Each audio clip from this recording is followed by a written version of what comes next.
Welcome everyone back to another episode of the Sodacast. Today we have our first very special guest, very special, very near dear to my heart. Please welcome Naff Gaines. Naff, go ahead and say hello.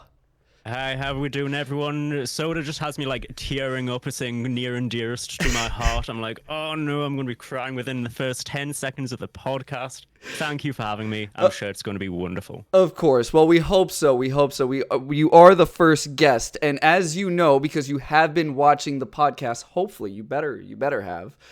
Mm-hmm. Now, there is like a little tradition. We like to go ahead and say you have to bring on a soda. What is your soda of choice today? I mean, firstly, I would like to argue about the verbiage, because soda, not a word I use. Little known fact about me, I am British. I'm sorry for everyone that's listening. I'm sorry you had to find out this way. We don't say soda. We say, like, pop, which is, I think, a worse word. But my pop today is Lucozade. Lucozade? Yeah, so sorry if you wanted me to bring on a soda but not name drop it. This is not sponsored, but this is kind of a drink that I've been having for...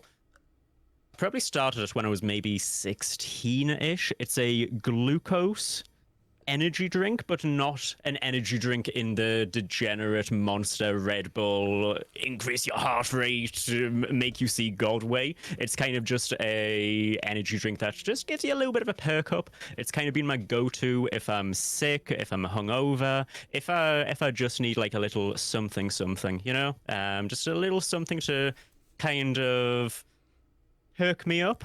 Or just make the day a little bit nicer. It's a delicious, nutritious kind of drink that I'd highly recommend if anyone is in the UK or a place that sells it. I don't know. Have you seen this before? No, I have no clue what that was. So that was actually going to be my first question for you. Is that even? That's technically not even a soda, right? What is a soda if not a carbonated drink? I mean, you got a fair point, but is it acidic? Is it acidic-y? What do you want me to get, like a pH scale and be like, oh, this is actually an alkaline. It's a 7 on the pH scale.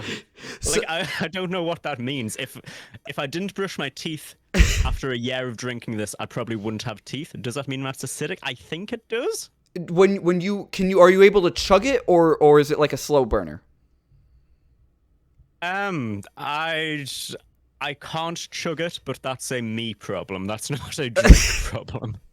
Like, I've seen videos of people like chugging anything. I don't know if that is the litmus test you want to go for. So it's not a real soda. You brought on, for the first guest I bring on, you didn't even bring on a real soda, not even a real American. You are just absolutely faking everything tonight, huh? I don't understand what a soda is, if not just the Americanized version of pop. Allow me to explain to you what a soda is. Let me go off mine, for example. So what I decided to bring today, for everyone that's just listening to the podcast, not checking out the video podcast, I decided to go ahead and grab what I would represent as Naff Gaines, which would be grape soda. The reason why I say grape is, well, Naff, his logo, it's been purple from time to time, I think, right? Is it currently not purple right now? I think it is purple. Right now, I hate to tell you this live, it's green and white. It was purple at one point, I'm pretty sure. It was purple at one point. Exactly. I was very deep into like the purple pinks at one point, and then I was like, you know what, let's just change everything. Your hair was purple pink at one point, so that's why. That is a big part of it. So, Naff, now I'm pretty sure, because I've known you since I believe 2020, if not 2021, you and I, if I actually recall correctly, have never actually talked in like a video or a voice call, anything like that. I believe this is actually our first time talking. Yeah, I was going to say that. This is the first time we're going to like mouth to mouth or mouth to ear. Yeah. Like, we've obviously had text conversations, but like streaming and just online creation's weird in that you can have like the deepest conversations with someone and then not really know if you have kind of like a conversational chemistry or whatever, because text is so different. Oh, definitely. So yeah, this is the first time that we've actually had this kind of like face-to-face-esque interaction. I think so. And like, so tell me if I'm wrong. Do you know if it was 2020 or 2021 that we've met each other?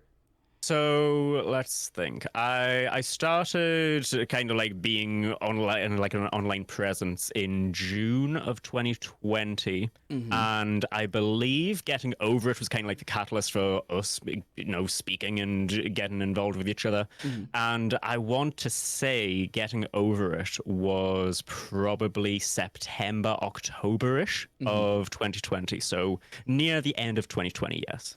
Okay. Okay.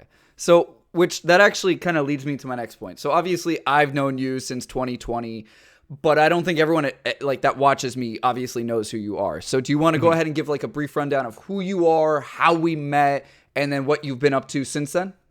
Yeah, so like I said, I kind of like started my own streaming journey in June of 2020, Mm-hmm. and I started it just pretty much out of boredom. I was living in China at the time, and we were kind of coming out of lockdown, and I was just in a place where I'd been teaching online. I had all this equipment, and I was like, I kind of want to make use of it somehow. And worst case scenario, because work was just a little bit up in the air.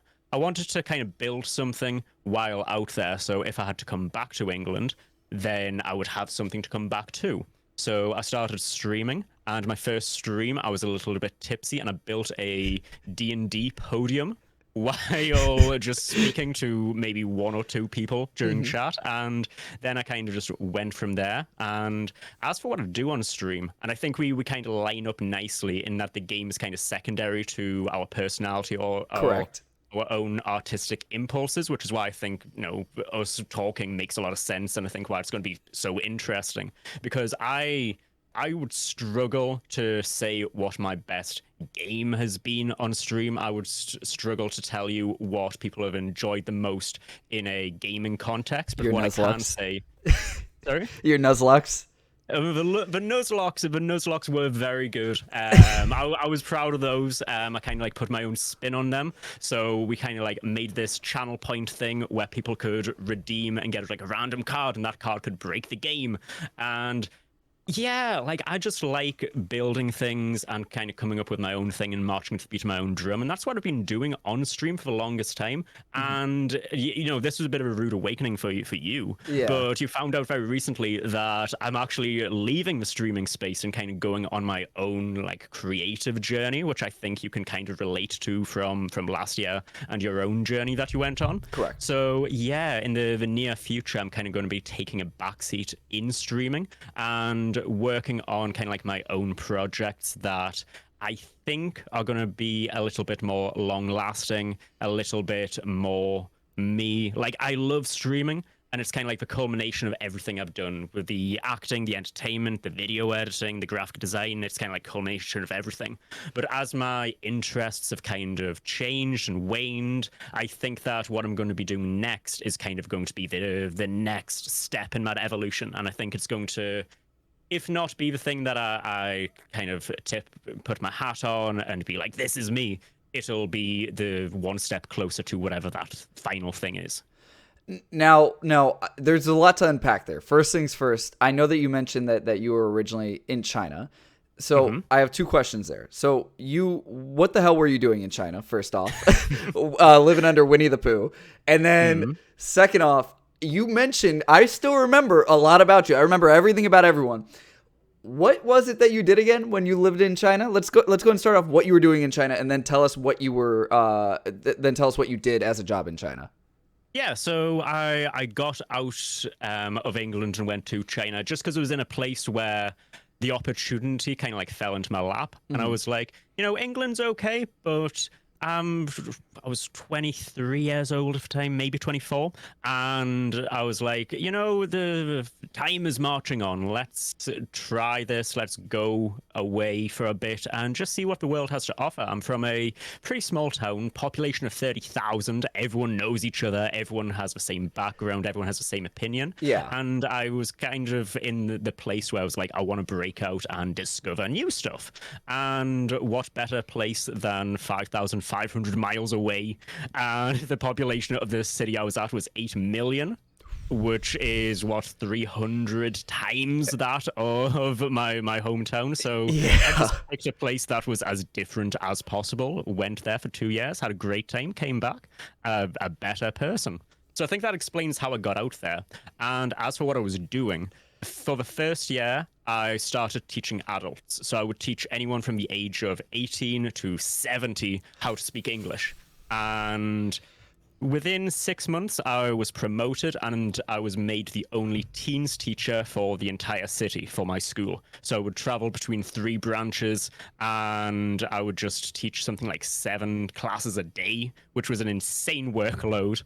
And then COVID hit, the big coof, and I had to change school. So then I started teaching exclusively young kids, as young as like 2 years old, like they can barely speak Chinese, and the parents are like, I want you to speak Shakespearean. So it came with its own set of challenges. We had to open up every class with a dance, very physically demanding. You'd sometimes just get punched by a child for no reason. But at the same time, I had a lot of good experiences. There's a couple of kids out there that I would refer to as my Zhongguo Wen Shongdi, which is my Chinese brother. And every now and again the parents will hit me up on WeChat and be like, "Oh, Nathan, how you doing?" WeChat. Yeah, it's we've got just like this nice relationship, and I have made a lot of good friends, and yeah, it was a great time. Okay. Now you mentioned that you guys had to do a fucking dance. Can you describe what that dance was? And then can you also say something in Chinese? I'm very curious. I was very concerned you're going to say, "Can you do the dance?" Well, can you describe it as you do it? Because we obviously we posted the podcast on YouTube, but then obviously you could listen to it anywhere. So can you do a little bit of both? I can't actually do it because I don't have the video in front of me. I will say the dance changed lesson by lesson. So like the younger kids would have a different dance and the older kids would have a different dance again. And it would just depend on what the lesson was. So sometimes we had a song and it would be teaching the alphabet. So it'd be like, A is for apple, apple, B is for ball, ball. And we'd go through the entire alphabet, and that would be a very, very young child song, like maybe like 12 2-year-olds would be doing that. And then at the age of 4 we would start using just dance videos. And China, it was weird in that it kind of seems to be in like a cultural bubble, in that the media that's come from the West is maybe like 5 or 10 years away. So in 2021, we were doing Just Dance videos to Skrillex's Rock and Roll, which, if you know that song, is a very abrasive dubstep electro house thing. And all the kids would be just going round and round in halftime, and it would be insane. Sometimes we would play the classic "I'm a gummy bear, I'm a gummy bear," and the kids would just jump up and down like that. It would just change lesson by lesson. So it was never one dance in particular. Whenever I had the choice, I would play the Rasputin Just Dance video, which everyone knows, rah, rah, Rasputin. And then you do kind of like the Russian squat. Yeah, that's what I was going to say. Did the little kids do the Russian squat? To the best of their ability, walking was sometimes a little bit difficult for them. So doing the Russian squat is sometimes a little bit too much, but they'd fall over and they don't know how to crawl, they don't know how to walk, but they know how to do the Russian squat properly. Oh yeah. That's like the first thing they teach you. So it's Russian squat, the dab, and then hello. The first 3 things we teach them. Highly important. Now, can you say anything in Chinese for us, so then anyone that's listening to the podcast can then take home a lesson from this? Yeah. So if you want to lie and say that you speak Chinese, no, don't tell us anything. Don't say it in English. Just say something in Chinese so they can learn what it is. Okay. They can do their own research. Okay. That's interesting. Let me think about what I can say, because I can give a bit of a teaser, so I'm gonna have to switch it up a little bit. So the first thing you need to know about learning Chinese is that the language isn't what it phonetically is in English. So if you see Chinese pinyin, which is kind of like the Romanized version of the Chinese language, just because you look at it and think that it would be pronounced in the same way as English doesn't mean it's going to be pronounced the same way. I think there's only 400 sounds in the Chinese language, which is why we have tones. So there's ma, ma, ma, and ma. And those are 4 different things. So it's like horse, wheat, question mark, and mother. So you've got to really be sure that you're being specific in what you're saying. Yeah, I was gonna say that sounds like that's even like more complicated than like all the different theirs in English, like there, and there.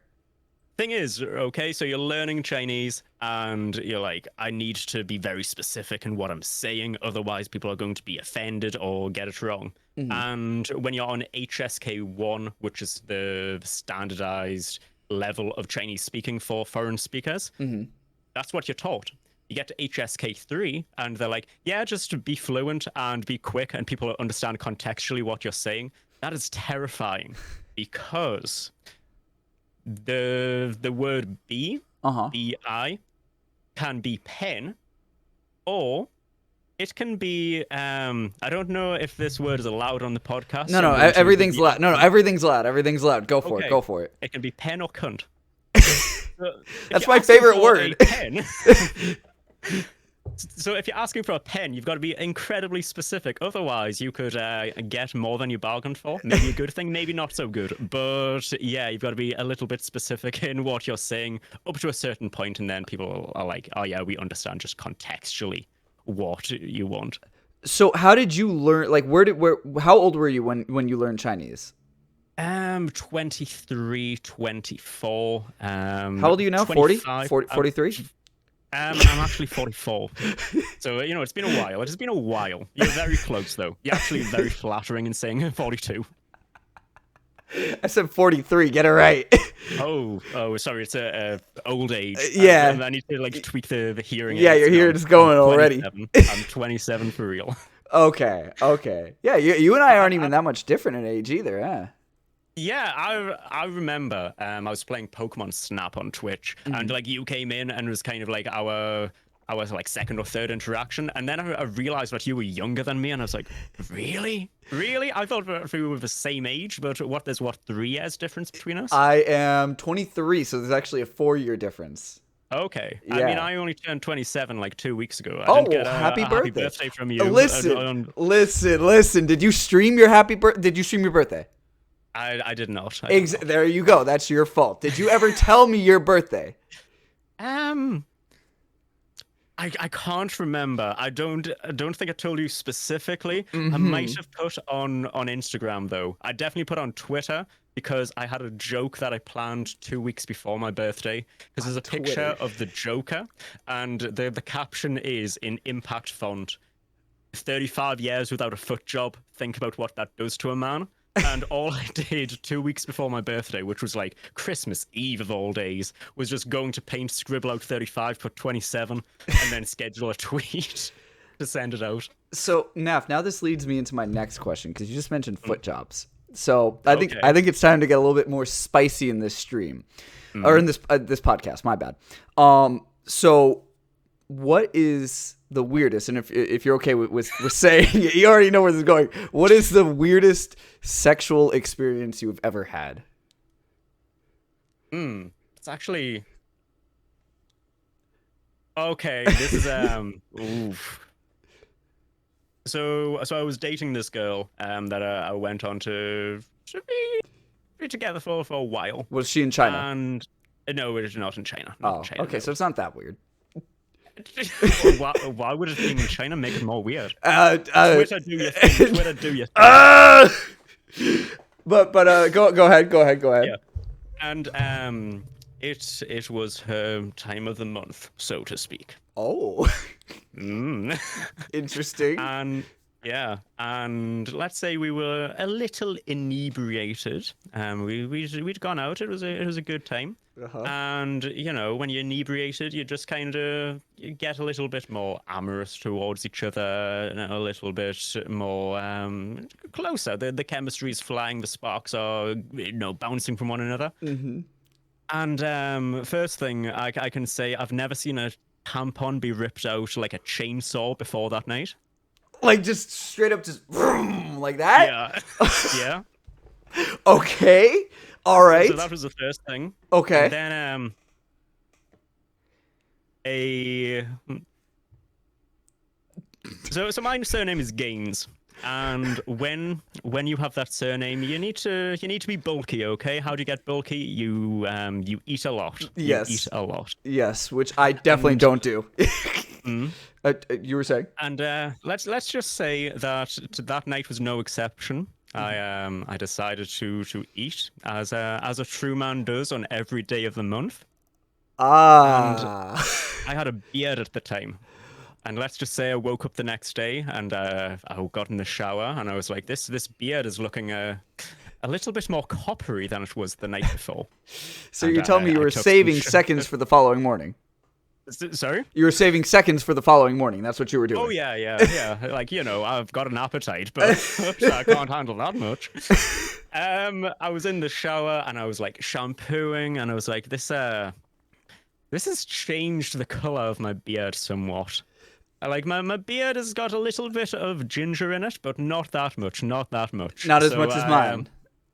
No, I think that we've at my peak, our beards probably line up pretty nicely, but on this day, it was closer to tomato ketchup than a beard. So I ended up shaving it because I was like, I can't look at myself.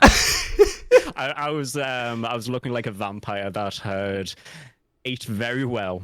And that I think sums up the experience pretty nicely. Tampon ripped out like a chainsaw, and I feasted. I got my red wings, and never again.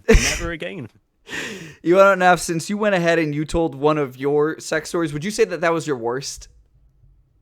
Be honest. It's worse than I'm willing to divulge at this point. Fair enough. Since you told one, I'll go ahead and tell one. If you want, you could take a sip of your non soda. You know. Oh yeah, this kind of like red orange liquid. Yeah, it seems fitting for the story I've just told. Oh well, I mean, now the thing is, yours and I kind of correlate because although mine isn't period related, my bad, time of the month related, mine is kind of shower related. So allow me to explain. Back when I got into a car accident, I hyperextended my knee. Long story, but I needed help showering. So I was dating this girl at the time, and I remember I was at her place. She was helping me shower because I couldn't properly stand right? Mm-hmm. So like she got me like a seat for the shower. She would help me try to stand up sometimes while trying to like wash me, like wash my back and shit because like it was hard for me. And then things, sometimes could take a little turn for a steamy kind of shower, Yeah. So what happened was she starts sucking me off. We're doing our thing. And thing is, normally this has never happened before. I'm not the type of guy. Every guy says I'm not the type of guy that's gonna bust from a blowjob. Have you ever busted from a blowjob? I need to ask you that. You have? Yes. Oh. Yeah. I've not even told that lie. Like I've heard that story so many times. It's like it is impossible. Like I'm like a Rubik's cube down there. Good luck, like getting me to come. And then like they do every single time, from what I understand. Bro, it was absolutely wild, bro. So the thing is, like, I'm sitting there for like a solid like 45 seconds, and I feel bad for this girl. My dick has probably got to be like soapy as fuck, man. There's probably soap up all and down my cock, but she was just going to town. She was that kind of shit. And I swear to God, bro, I'm like, oh God, I'm coming. She's like, what? All of a sudden, she pulls off my cock. And boom, wasn't wearing glasses, no safety protection, goes straight into her left eye. And she gets up going, my eye. Bro, I start dying of laughter. And I ended up like falling back because like there was a little bit more of extra space. So I ended up falling back. My legs are now up in the air. I just hit my head against the fucking back of the bathtub. She's up against the other side of the bathtub, holding her eye like she's been fucking shot, screaming her eye. And then all of a sudden, her dad fucking comes home, bro.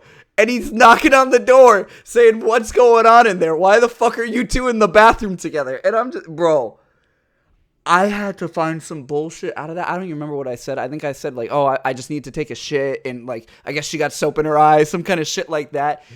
It was really fucking, I was like, oh yeah, you guys already know. You guys got one bathroom. I had to, take a shit. She was in the shower, that kind of thing.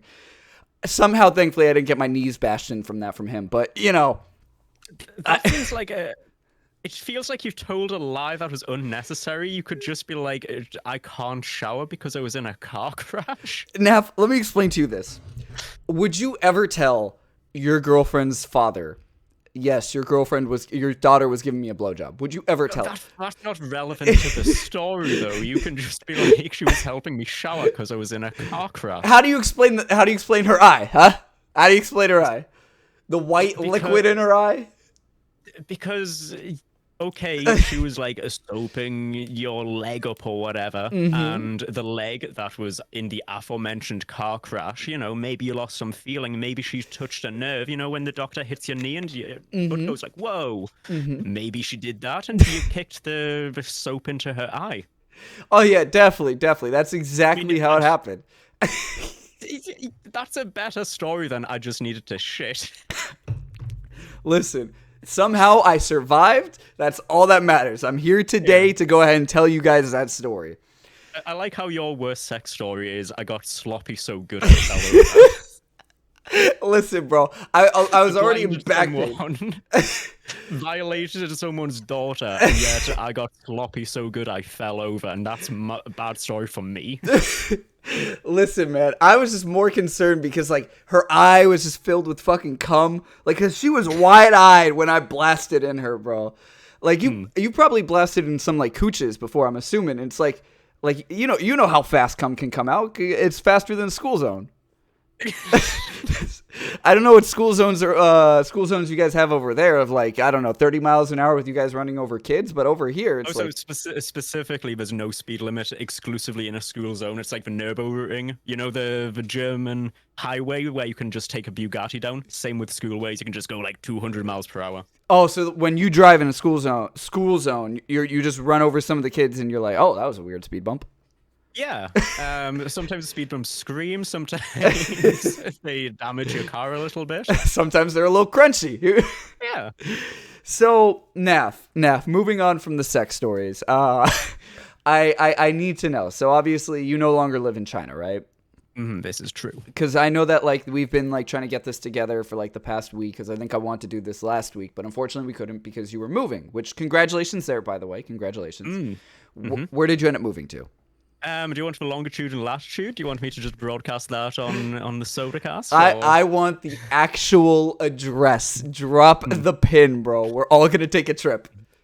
So what I'll say, I'll be a little bit coy about it. Firstly, I don't have the place yet. So there has been a little bit of a speed bump. One that you might a 5-year-old speed bump zone going 70 in 7th gear.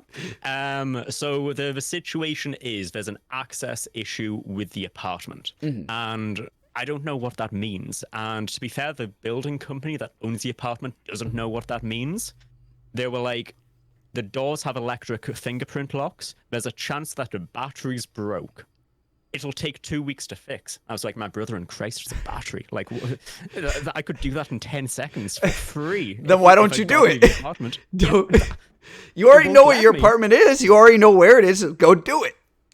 I know, because that's not my job. Okay, if I'm paying a certain amount of maintenance, I want them to do it. So I know that it's good. Also, they won't let me. They're not just going to let this random person who hasn't even, like, paid for it yet. DM me the pin. DM me the place. DM me the place. Bro, that will make for a great video. You know I'll do it. I will do it. Just rock up in, like, the you know, the carpenter pants that have, like, 15 pockets on the legs, and you just have a hammer, and you're like... That'll be me. That'll be me. So, and then, like, somehow the apartment is 15 times worse. It's like on fire or something, and you're like, I did a good job. Listen, I did it. Listen. I think I would do a fantastic job. You'd already been in there. There would have been no issues. Yeah. So let me ask you though. So you no longer live in China though. Can I at least ask what country you moved to? Yeah, I'm in England currently. I'm in the northeast part of England, Geordie land. So have you ever seen a TV show called Geordie Shore, which is a ripoff of Jersey Shore? Okay. But definitely more working class. The cast love to fight and fuck each other.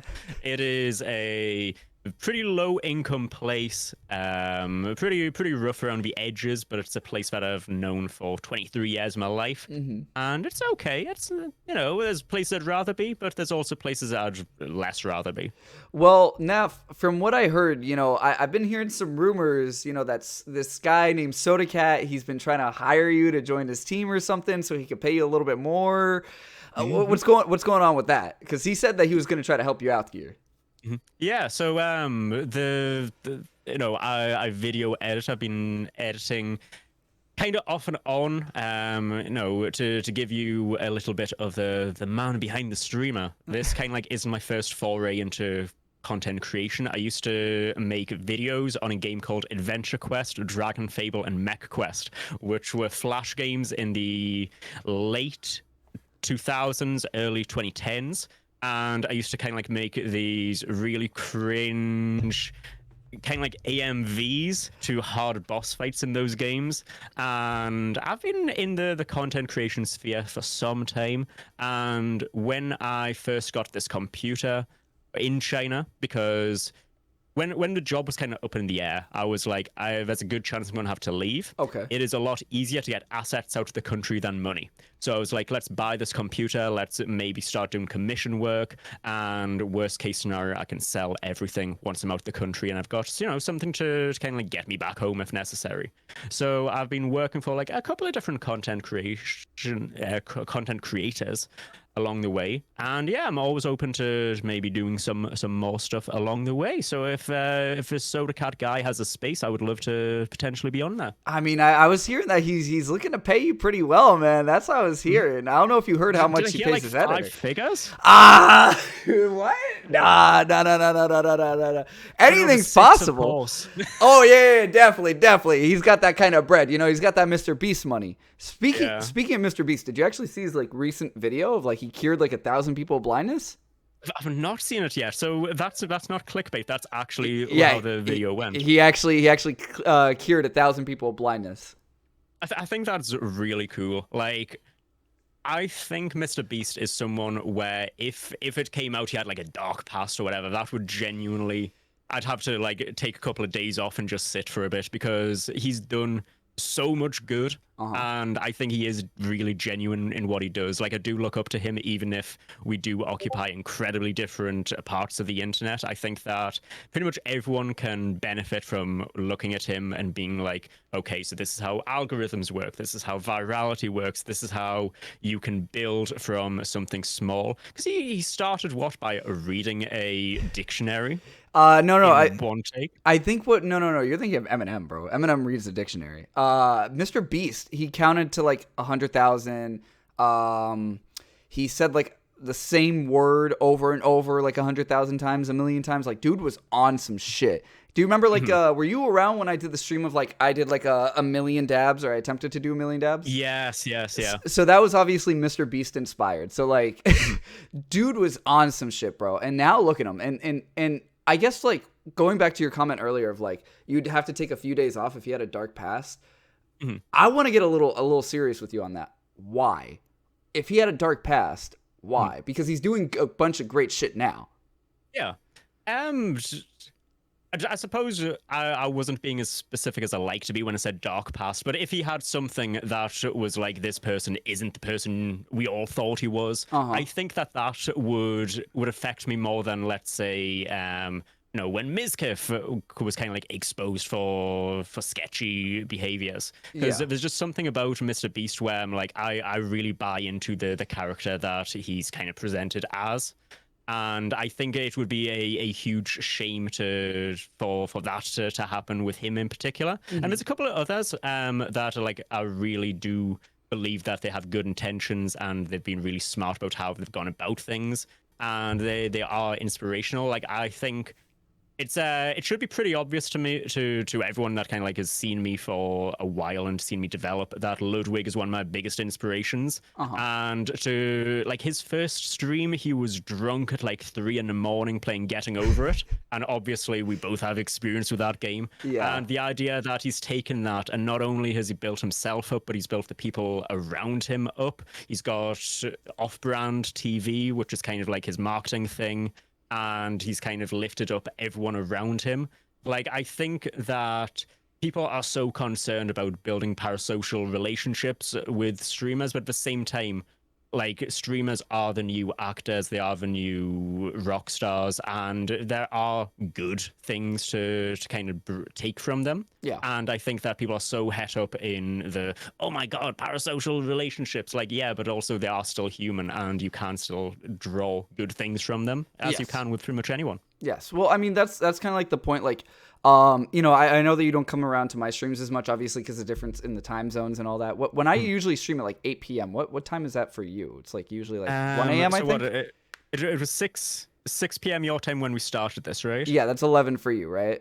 Yeah. Yeah, so then it's 1 a.m. like for you when I start. Yeah, 1, 2 o'clock in the morning. Oy. If I'm awake, I am at work, which is like not a great time. But it's like, if you come around to my streams, like, I'm always very community based. You've been around to some of my streams, and like, you see, like, the Discord is very community based. Like, if you come to my stream, everyone already knows you. Like, you already know Egwin, you already know Sai, of course. You know, you already know Sandros, you know Spooky Buns, obviously, you know Naff. Yeah. Everyone knows everyone in that space. That's why, like, I try to take that different approach. Instead of kind of having that quote unquote parasocial, I try to build more of like a community. And I know that sounds cringe because everyone claims to build a community, but it's like, realistically, if you come around to those streams, everyone already fucking knows you. If you're 3 streams in, everyone knows who the fuck you are. You already know the Egwin joke. You already know, oh, Naff Gaines is here. He's not British. British isn't a thing. He's just American he's speaking cursive. You know, he's speaking cursive. Yeah. That's what it comes down to. But I get where you're coming from. And I think personally, me, like, when it comes to the parasocial, like, relationships, I don't know, man. I don't really like it. Cause it seems like, at least personally with me, like, why, part of the reason, obviously you watched last podcast episode, right? The last one, I might have missed that one. I'll put my hands up and say, not a real fan. Yeah. I get it. It's okay. I'll give you like the quick little cliff notes. So obviously I took like a step away because I was feeling burnt out, and then like obviously because of my ex. But like another reason was also because like I felt like I had so much pressure on my shoulders because like I was pulling about like 20 to 30 people per stream, and all those people would constantly DM me after. And it was nice that those people would DM me. I'd be there to help them with their problems. I don't want to put anyone on the spot. But it got to the point where it's like, yo, you're like, everyone is just getting a little too deep with me. And I was like, this is starting to become uncomfortable. Like, some of these people are like 10-year-olds. Some of these people are 30-year-olds. And like, you know, and the age ranges so much. So that's why I was like, all right, cool. I had the vent channel on my Discord where, you know, people can express themselves, but people weren't using that. They were just using me directly. And it's like, if I didn't respond to those people, you know, they would get upset because there's that what was the word that you used? The parasocial relationship. So that's why, like, since I've come back, I've kind of been like less on the social media outside of like my streaming day and like when I'm making videos and that kind of shit. Which, is that also part of the reason why you're taking a step away? Like, did you have that kind of issue with parasocial relationships? I don't think so, but I think that's more because whenever that type of thing comes up, I kind of paint with a broad stroke, so to speak. So let's say that someone in chat is like, I've got this specific issue. I kind of speak in a way where even if you don't have that specific issue, there's something you can pull from it. And I don't want to be kind of like giving very, very, very specific advice about things. That's not to say that it's not effective. That's not to say that it doesn't like it hit me in the same way that someone like spilling the heart would and having this heart-to-heart would. But it's just kind of like to keep the tone of a stream and to kind of keep everyone engaged. I kind of just paint with a broad stroke and kind of have this. I think I do a pretty good job of kind of like navigating the murky waters of the internet. And I think that's because I've spent a lot of time there, but also B, I've spent a lot of time away from there. And I think that when you have the two wolves inside of you, one of them is chronically online, the other's touching grass, you kind of understand which wolf to bring to the forefront at times. Yeah. But that's why, like, what I did, like, whenever I would have that issue of, like, people would come into my stream and, like, it'd be their first time showing up, you know, and they would, like, be like, oh, I'm feeling like shit today. I would instantly tell them, like, I would say, hey, bro, like, we're all here for you. Join my Discord. There's a vent channel. We'll all talk after stream. Like, we'll all talk in there. And that's where, like I said, that was great because it wasn't just me interacting with that one person. It was everyone. But it got to the point, like I said, where everyone just stopped using that channel and everyone started DMing me. Everyone started saying it in chat. And I was like, bro, please, this is the wrong place, the wrong time. I'm not this Jesus level figure that's going to save and cure your problems. Like, it just got so ridiculous. On top of, you know, you're also dealing with your own problems, like you yourself, me, myself, everyone. Yeah. I think the difference is, and I kind of wanted to get your thoughts on this, because I've always thought that you have kind of like you and the character of Sodacast are kind of like these two distinct personalities. And when I started streaming, I kind of had that too, but over time they merged into one. I think you've done a really good job of keeping them separate. And I think that maybe is let's say a drawback of your style, where people kind of like are like, I understand Sodacat, but I want to speak with the real person, you know? Yeah. Whereas me, I've kind of just assimilated with the stream personality and kind of become one.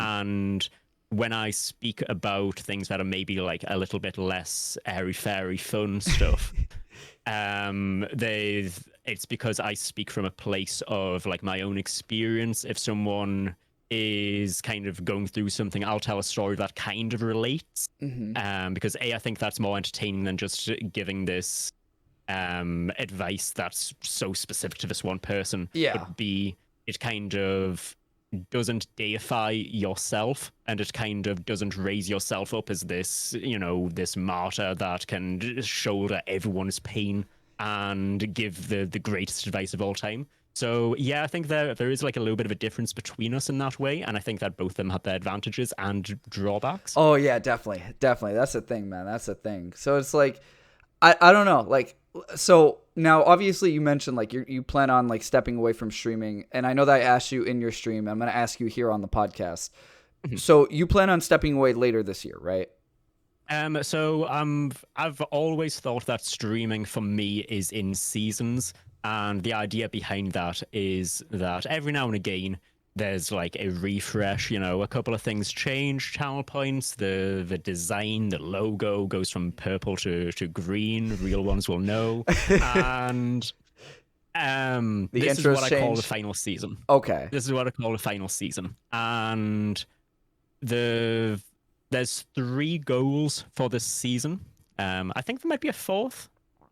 I will figure it out as I go through them. But there's 3 or 4 goals. Okay. One is to have the next thing ready to go.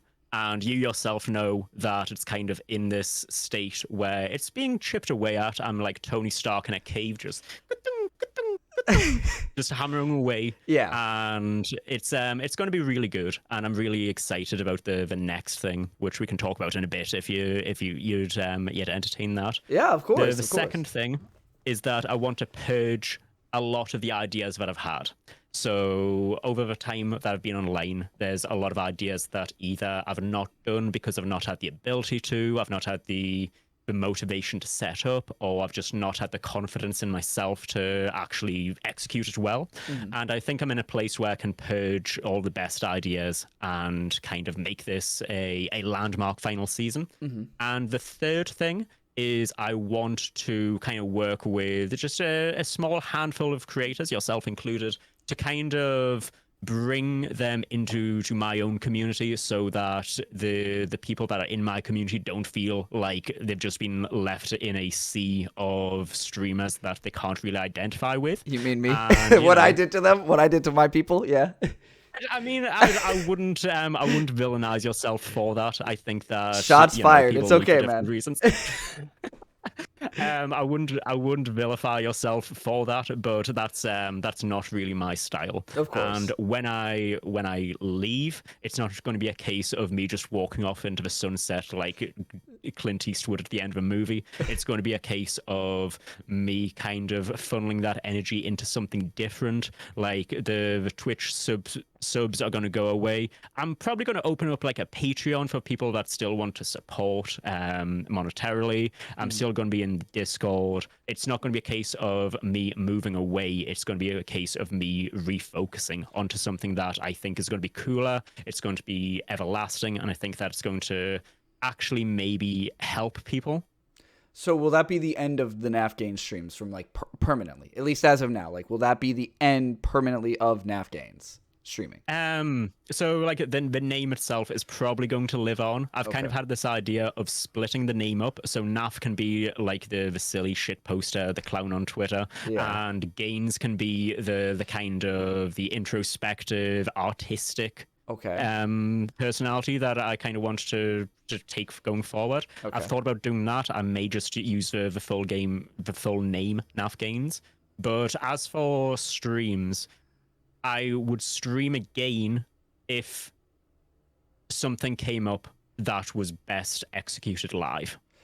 So going forward, the content is going to be edited, it's going to be scripted, and if there was something that needed to be live, either I was working with other content creators and it kind of needed that spontaneity, or it was working with a community, it would be live.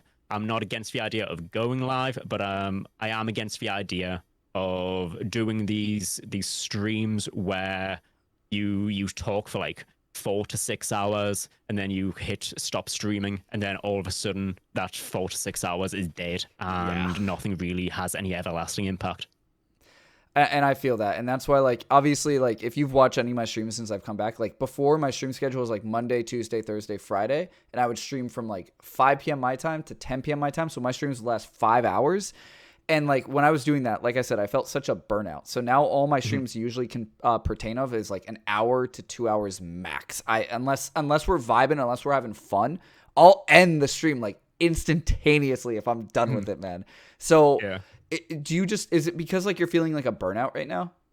You are? The love of it disappeared. And when I first started, I kind of saw the path that I was going down, and it was kind of like, I'm going to do this game and it's going to get me to X amount of viewers or followers or whatever.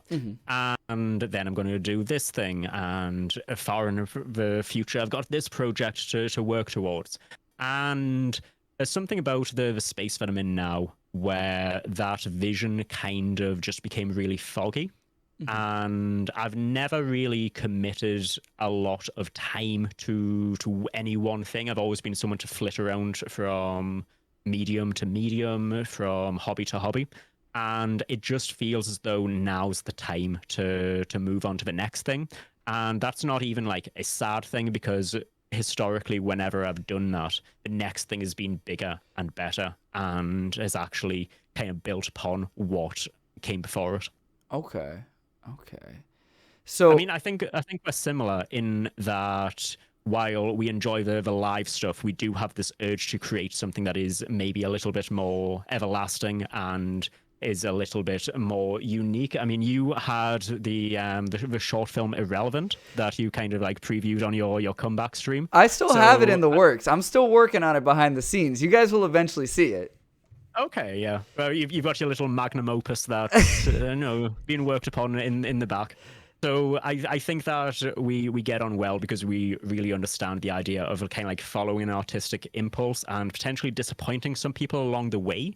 But at the same time, like you took 18 months away from streaming? I believe you came back and pretty much everyone was still there and pretty much everyone was disappointed when the stream ending scene came up at the end and everyone was like, we want more. Yeah. And I think that is a testament to kind of like how much work you've put in behind the scenes and kind of how engaging with personality you've been on screen, to where, I've seen people go away for like 2 weeks and it has like a massive knock-on impact. And I've seen that in myself as well. And the fact that you were able to do that for 18 months and come back and have like one of your best streams ever Yeah, that bro. you weren't even present for is insane to me. I had everyone in the Discord constantly, like since the day that I left, everyone was like, when is Sodacat coming back? Anyone heard anything about Sodacat? What's going on with them? Like for 18 months. And I was just keeping my eye on the Discord in like the background, like, is anyone gonna like what's going on? What are people saying? What's going on? And then like when I came back and I was like, all right, cool. I'm gonna put out like this little teaser of like what's gonna eventually come out. And I like people saw that, all right, cool, Sodacat's live. Bro, 40 people came to that stream. I was like, on God, what the hell? What the fuck, man? I was completely shook. The chat was like going. It did not stop at any point. And like that's how I knew like, all right, cool. Yeah, maybe it is good that I did come back to streaming. Maybe it is a good idea that I came back. And I'm not stressing about streaming as much anymore, man. And that's what I'm hoping that like, you know, obviously I know that you say that you don't plan on streaming anymore, but whatever you do, hopefully what I'm hoping is that you don't end up stressing too much about it, because I remember I had mods, I had, you know, the Reddit, I had the Discord, I had Instagram, YouTube, the fan page on Instagram. Like I had so much shit going on behind the works. Like I had like 3 test servers just to make sure that my server was good, because we had about like 400 people in the server, I think, at one point, and we were really tight on how we did things.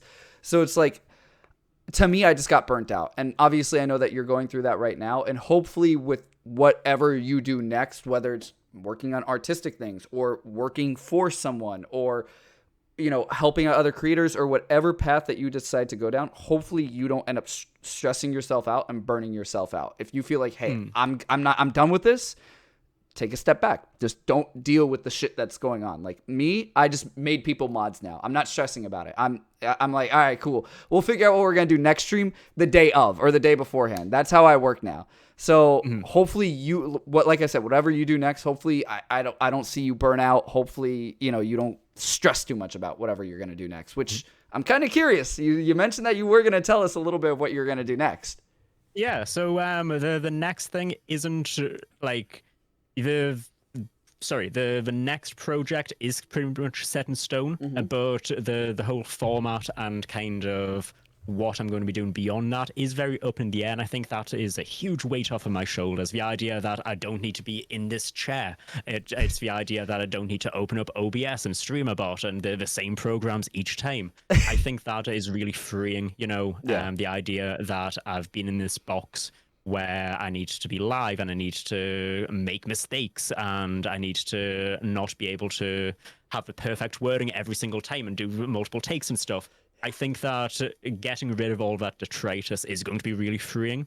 And the idea that I've got is the next project is kind of going to be indicative of the projects going forward. And it's going to be kind of vlogs, but shot in an artistic way that kind of touch upon philosophy and like mental health and kind of tie it all together in a way that's really interesting aesthetically.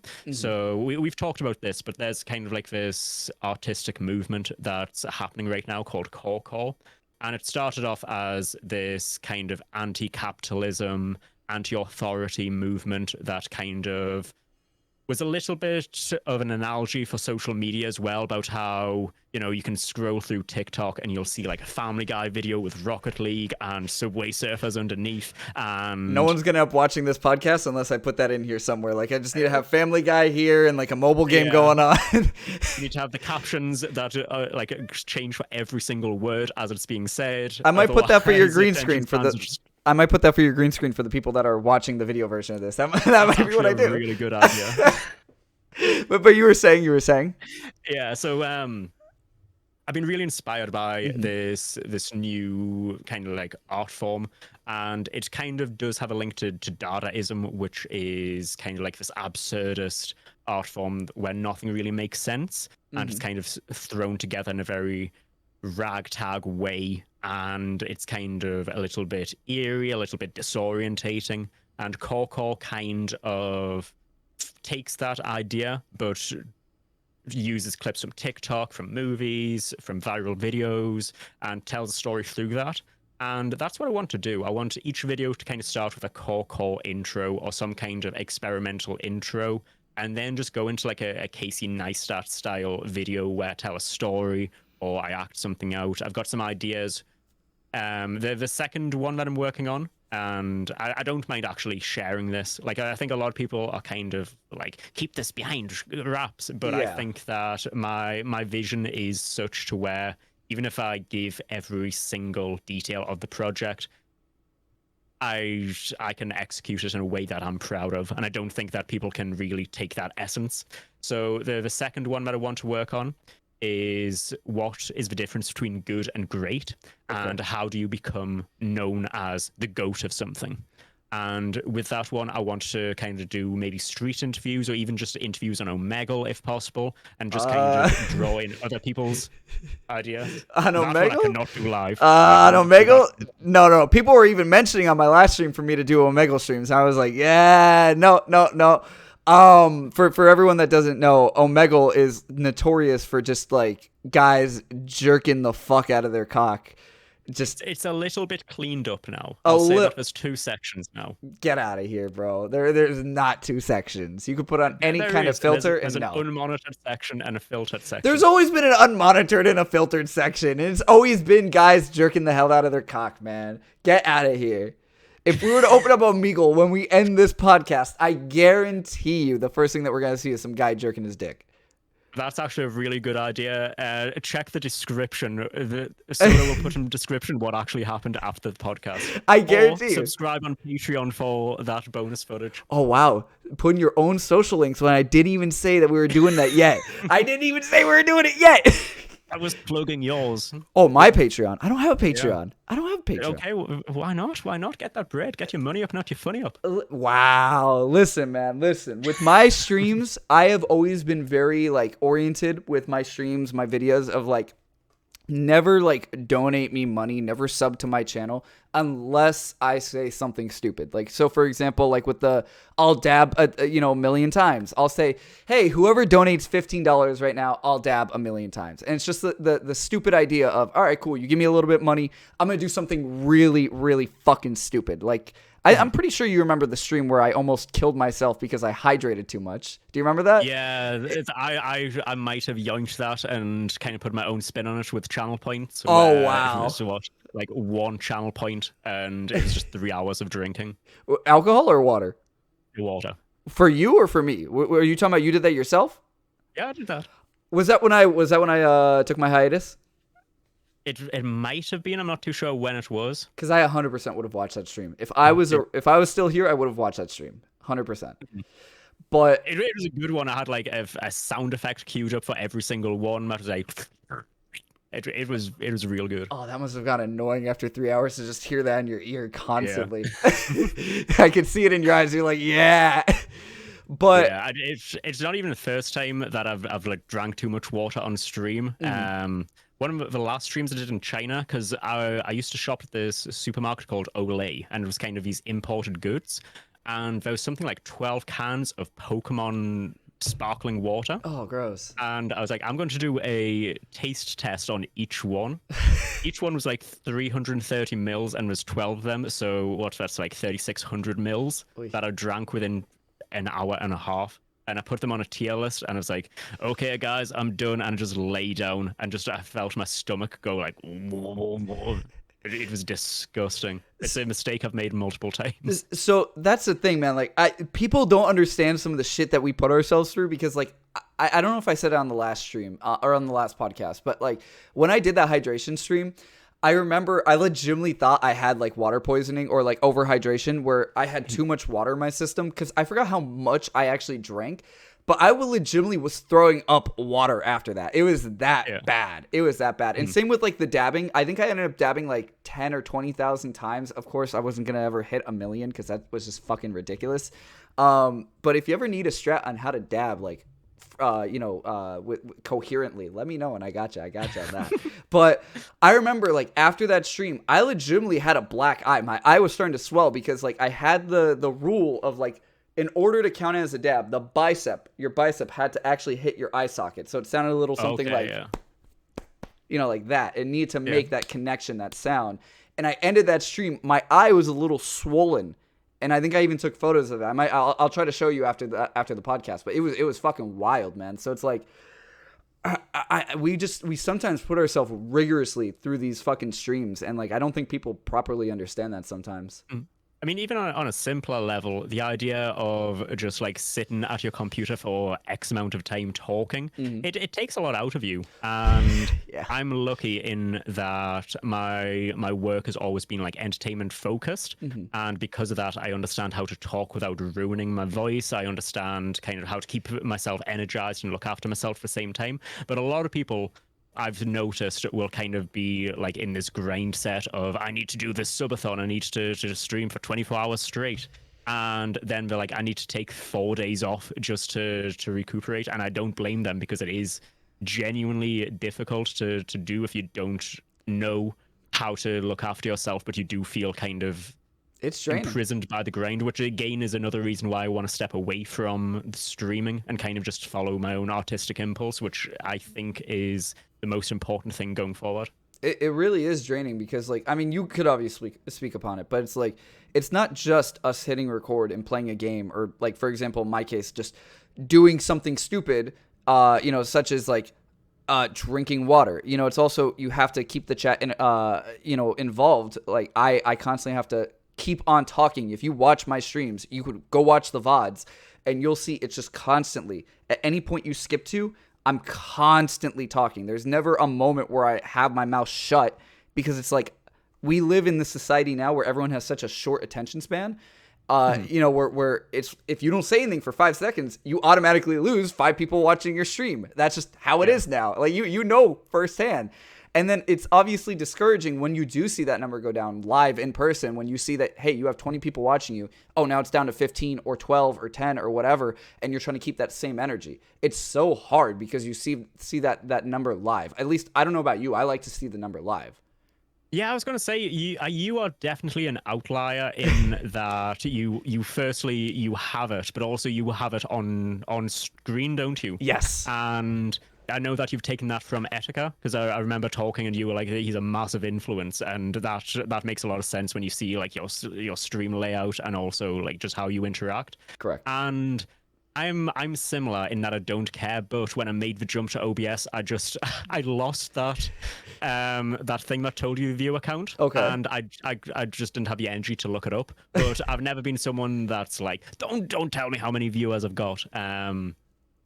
At the same time, it's never something I've really looked for. Really? It's just kind of like, if I see it, cool. If I don't, it is what it is, I get you, I care more about how chat is going, and I'd rather have one person in chat that's kind of like engaged and having like a conversation that's a little bit more pertinent than PogChamp lol Kappa, than like 20 people that are kind of like quiet, but also you don't know if you're really like doing anything for them, I get you. I guess that's where you and I differ a little bit more as well, because like, I've always been in the sense of like, I've never cared about like how many people follow me, right? Like, if you've watched any of my streams, like back in the day, I used to say like, don't follow me unless you like what I do, because that's how I had so many people consistently watching me every stream, like 20, 30 people, because I was constantly like, don't follow me, don't sub to any of my shit unless you actually give a fuck.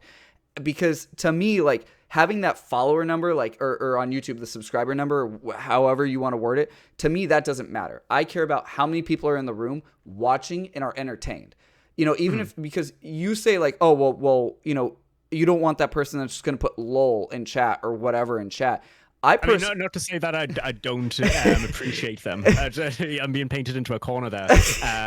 But I've always wanted to be a streamer that kind of like hits kind of like emotional peaks and valleys higher and lower than just the standard emotes. But like, I understand that like, there are people in streams, like kind of like myself. Obviously, I only like talk in your stream because, I know you personally. But like, I don't go around when I watch other people's streams. I don't normally chat. And that's how I understand it. Like when people come to my stream and I'll see like, all right, cool. I'll have, let's say 20, 30 people watching my stream, but only 10 of those people are actually typing in chat. And as long as you're watching, as long as you're enjoying, because that's just how some people are, they don't want to interact fully like that. I'm cool with that. like I said, to me, having that viewer count go up, that's the most important thing to me, because it shows me that you want to be here, you want to watch. I don't really care about, all right, cool, are you typing, are you interacting? Because like I said, some people, maybe you yourself, Naff, or maybe the people listening to this, don't really go on YouTube and, let's say, like a video, or they don't like a post on Instagram. That's just how some people are. They don't leave a comment, and that's perfectly fine. To me, it comes down, did you even watch the video? Are you watching the stream? Are you listening to the podcast? That's what's more important to me. So like, to me, when I see that number go down, I'm thinking, all right, cool, something's not right. Something that I'm doing on stream isn't good. Like, kind of like with my hot tub stream the other week. I'm not. Did you hear about the hot tub stream that I did? I heard about it. I haven't had a chance to see it. I put my face in a pool full of piss. Someone else's piss. Yes, this is a long story, but is it more acceptable for it to be your own piss or someone else's piss? I think more acceptable for it to be your own piss, because at least you're getting pink eye from yourself and not from someone else. I don't know. Like, to send you back in time, I'd rather like have someone else come in my eye than come in my own eye. Like, I'd rather come in my own eye. I don't know if I'd want another man. Naff, I don't know if I'd want you to come in my eye. No offense. Your cum could be delicious. I don't know. Maybe you eat celery sticks. I don't fucking know, to get your cum tasting good. Pineapple. Yeah, nothing but pineapple. But I'd rather take my acidic cum straight in my own eye than yours. No offense there, man. But it's like, when I did that stream, like, I think I only pulled like 10 to 12 people, and I was like, the whole entire stream, I was like, what did I do wrong here? Because I was thinking like that was going to be a banger of a stream.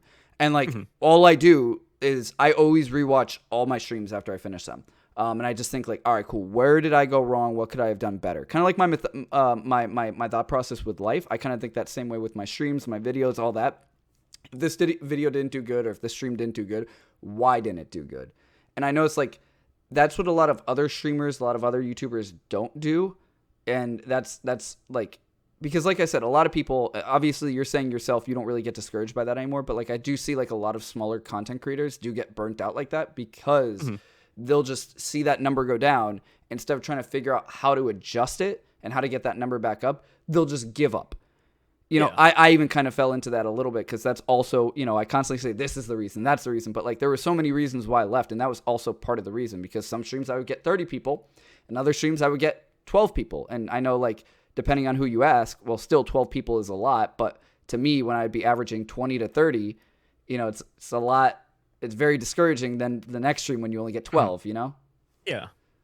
I think I've had this revelation, and I've had this viewpoint for some time, because you're not on Twitter, but streamer Twitter is kind of like this, I'll say, toxic positivity, where it's like, numbers might not be what they used to be, but people are busy, whatever, yeah. And I see these people kind of like talking themselves through hoops to explain their own numbers, and sometimes there are situations that are out of your control, and I think that you have an approach that's very like starving artist or tortured artist, like, where you're like, okay, it's on me. But I think that's how you should be. I realistically think that's how you should be, because the thing is, you don't get far in life. And I know this might sound harsh, but like, the reality is, like, look at any big YouTuber, right? Do you think that like they just sat there saying, all right, cool, the numbers aren't good, I'm going to keep doing the same thing that I'm going to do, and that's going to work? No, they've had to adapt. They've had to change how they go about their thought process with their video streams, their posts, whatever, however they do it, to then continue their success. And that's kind of like my thought process now. If one stream doesn't do good, I'm going to do something completely different. I'm going to analyze that stream. I'm going to say, all right, cool, here's where I fucked up. Here's where the number dropped. Here's what I need to do differently. So that's my thought process, instead of being like, okay, well, some streams, they're just not as good as others. Sometimes people get busy. I get that. But you also got to remember, your streams will always be good if you're able to build your dedicated fan base, if you're able to build that dedicated viewership and have people come to your stream and give a fuck. See, I am my thought process is kind of like somewhere in the between because I've do hold myself accountable for if a stream isn't in my own head as good as the one before it, or this stream that I kind of like deify is the best one that I've ever done.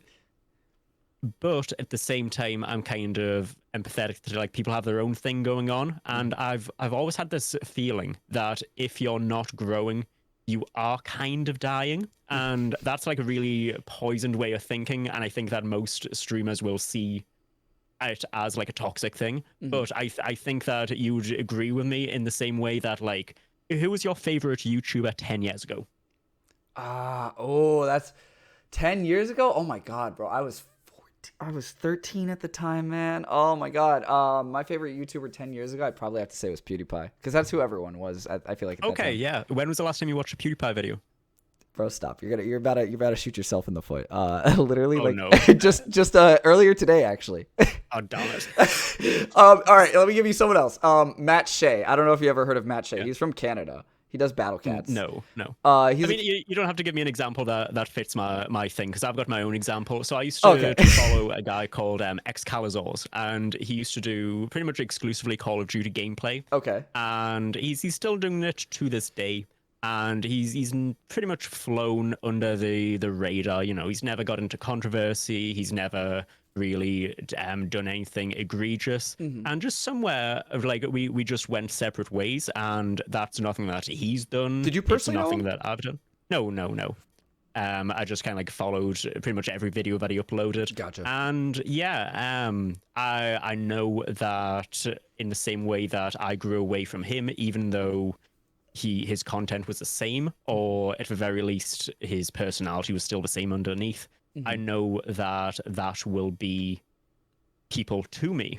And what is the one thing that's going to be consistent? Me. So right now I'm just about following artistic impulses and kind of doing things that I think is cool, because if people leave, that's cool. More people will come in.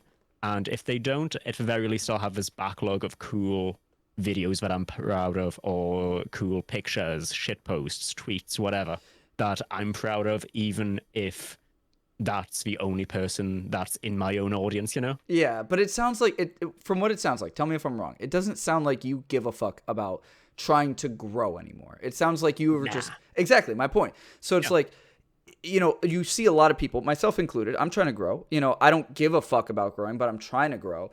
But it's like, if you don't have that fire under your ass, you're just going to chill and do the same thing and do what you're comfortable with, and no one gives a fuck at that point. That's just how I view it. I know that sounds harsh, you know, because obviously you and I have those two different point of views, but it's like, if you don't have that fire under your ass and you don't constantly try to change and be a better version of what you already do, or change your personality, if you stay the same exact way over the 10 years, yeah, you might be that lucky 1 in a million that might end up being that one guy. Oh, he's never changed. That's what we love about him. But it's already been done.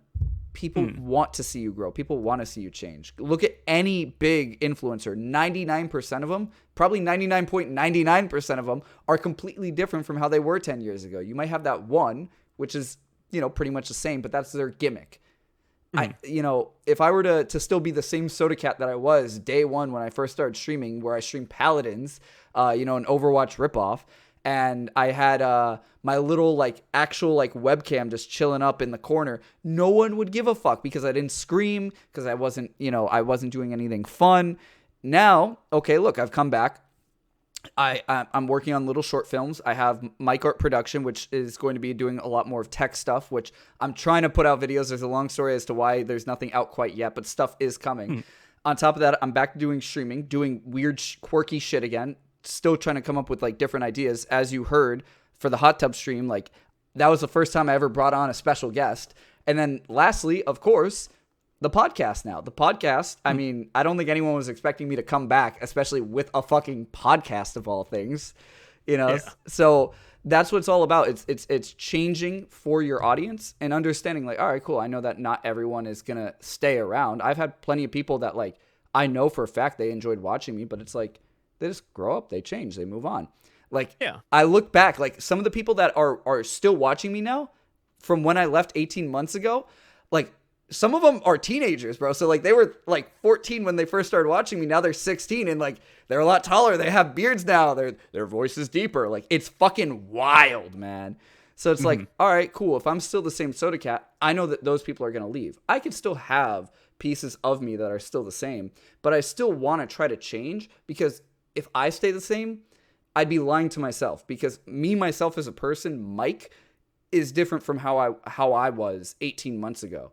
You know, so why should Soda Cat still be the same thing that he was 18 months ago? That's stupid. To me, at least to me, that's stupid. That doesn't make any sense. I think that we're actually closer than you think we are on this opinion. And the only thing that I can really say is, if numbers are key, why don't you just do Among Us and Marbles, which have historically been the best things, you know? And I think that because you're gonna blend in, because you're gonna blend in, and like that's another issue that I saw. Like I remember, like that's how I found you, because like not many people, at least at the time when we were streaming, were playing Getting Over It. You know, because it was already done to death. Like that was what, a 2018 game, I think, a 2015 game, a 2016 game. Yeah, it was someone then, and I remember it might have been that one where like every time I took a fall, I had to buy an item on Taobao or something. So like we were like trying to, I don't know, change it up a little bit to kind of step away from the pack. There are people that grow as part of the pack, and I think that you can be analytically focused, but I think that what we see eye to eye on is having that artistic side. And like one of your favorite streams, I don't know if you even know that this is one of my favorite ones, but I think it was called the sponsor stream. That's just the title of it. You know which one I'm talking about. This stream is sponsored. Yes, this stream is sponsored by, yes. And it was just 90 minutes of you coming up with like sponsorship tie-ins.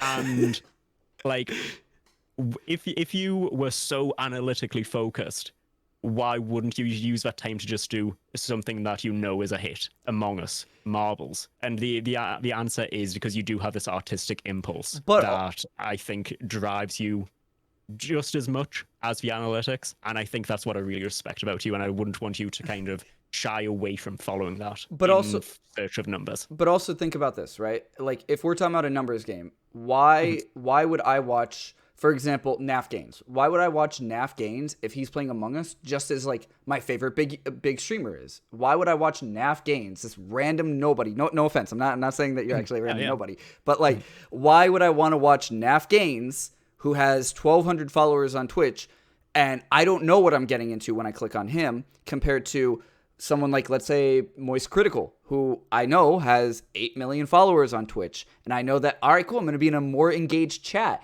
I know that there's going to be more engaging content. He's been doing this for a lot longer. That's why I pick up the obscure games, but nothing too obscure. Like, because if I were to play something really obscure, no one's going to want to search for that title. So that's why, like, you got to find that fine line of like, all right, cool, what's amusing and fun for you, but also fun for the audience, but it's not something that everyone does. Because some of my worst streams were ones where like the game was really popular at that time. Fall Guys, for example. Everyone was playing Fall Guys. And since everyone was playing Fall Guys, I didn't get any growth. Whenever I do a just chatting stream, whenever I put the category under just chatting, I never gain any new followers. And the reason being, there's so many people that are under the hashtag, under the title of just chatting. So that's why, all right, cool, when I did chess, I gained a few new followers. When I did, when I did marbles, well, you also got to remember, my marble streams are a little bit, they're different, who has the biggest balls? Like, I mean, how many times do you see titles like that? You don't really see that on Twitch. I'm honest to God surprised I haven't been banned at this point. I really am surprised. I think there's been a few like porn incidents on my channel. Oh yeah, I've heard a hentai incident where I was doing like a Wikipedia speedrun going from like this topic to another topic through hyperlinks only, and for some reason I was like, hentai is definitely the route to anime, and it wasn't the route to anime, and also with just uncensored images on the side of Wikipedia on the hentai page. I stopped the recording. You don't have to worry about this. I need to know, Naff. Is the stream still up? Can I still view it? Not at all. Not at all. Fuck. But like, I think go ahead. I think to use your own analogy, because you said you have to find the fine line. Yeah. I think that if this is the line, you're kind of like on this side of a lane. Yeah. And I think that I'm like on the opposite side of a lane, but we're not too far from each other, so to speak, you know? Oh yeah, we're So, able to like, touch tips. You know, like the lines right there. We're able to touch. yeah, we can cross swords, we can dock, we can. I can wear your flesh sock like at any time. I think that we're pretty much for us how artistically focused as I am. You are equally analytically focused, and then the if I was like 60% or 70% artistically focused, you make up the same on the other side. Is that fair to say? I would say that's fair to say. And keep in mind, like we're not in like any disagreement. We're not in like any kind of argument. Nothing like that. No. Or I mean, we could because I mean, keep in mind that's what's gonna help you grow. That's what makes you blow up. It's a little bit of drama, you know. Yeah. Which speaking of which, call me a bad word. Call me a bad word. You on Twitter. You cunt. Because I know that British people don't like that word. That's like the most offensive word, apparently. No, that's completely fine. Like, no, we're just Australia light, so we're fine with cunt. Australia light. If anything, it's you guys that don't like it. No, I love that word. I love that word, man. That's my favorite word. I call everyone a cunt. But like that's my thing, man. Like that's another thing. Like what's gonna help you grow is like also having a little bit of controversy, because like look at like big streamers, big influencers like Logan Paul and Jake Paul. Like obviously like I'm talking about them right now because they're the spotlight. But like, all right, like as you mentioned, like there's that positivity on Twitter. I don't know anything of what you're talking about there because obviously I don't use Twitter, but it's like your streams, your influence on the world won't grow unless you're a little bit controversial. And unfortunately that is the truth. But like I because I've had this conversation with a few people like personally in my life, and it's like if I continue to do the same streams over and over, no one's gonna give a fuck.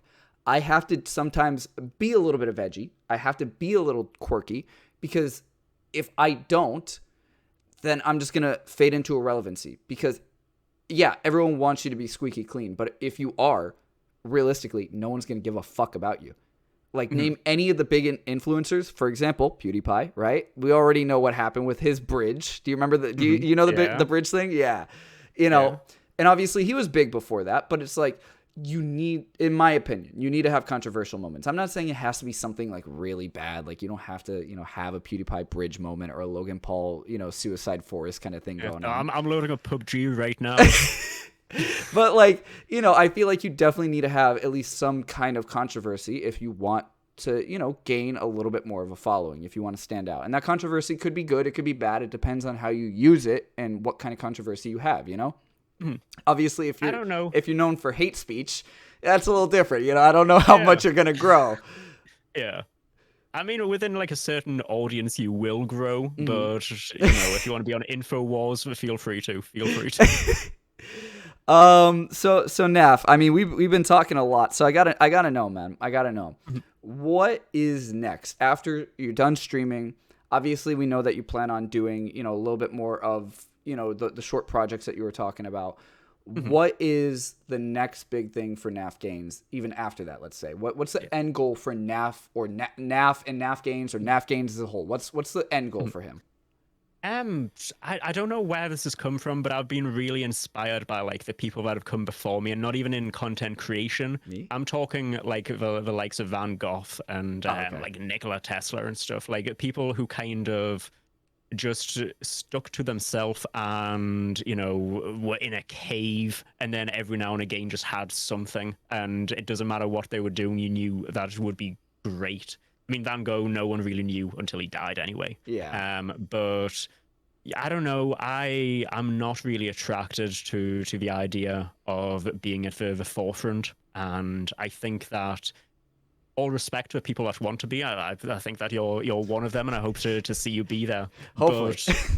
But it's not for me. I think that you need to have the right type of personality, and I think you need to kind of have the correct way of composing yourself and interacting with people.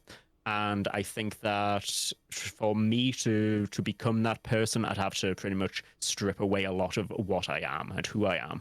And yeah, I just want to kind of be creative, make my own things. I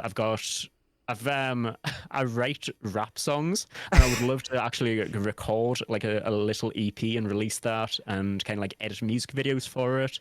I've got something like 7 scripted videos in the works because I will just be at work on downtime, and then all of a sudden I will just start monologuing in my head. Then on a break, I'll go and type up the monologue that I've just done and refine it, and bada bing, bada boom, I've got another video like locked and loaded. Yeah. Honestly, I've used this word so often, but artistic impulses, I just want to follow those and kind of build a small audience of people that are kind of like introspective and kind of curious about the world, maybe a little bit lost. And I don't even claim to be anyone with an answer, but I claim to be someone who has some experience, is articulate, and can kind of maybe be a lighthouse. Maybe I won't get you to the coast safely, but I can kind of show you where safety is. So for everyone, including myself, that's a fucking idiot, how would you simplify that in layman terms? Sorry, that is like a really airy monologue right there. No, you're might good. See that in a future video. Sorry, what part are you wanting explaining, or do you want me to just run back the whole thing again? Run back the whole entire thing for idiots like myself. In layman terms. Yeah.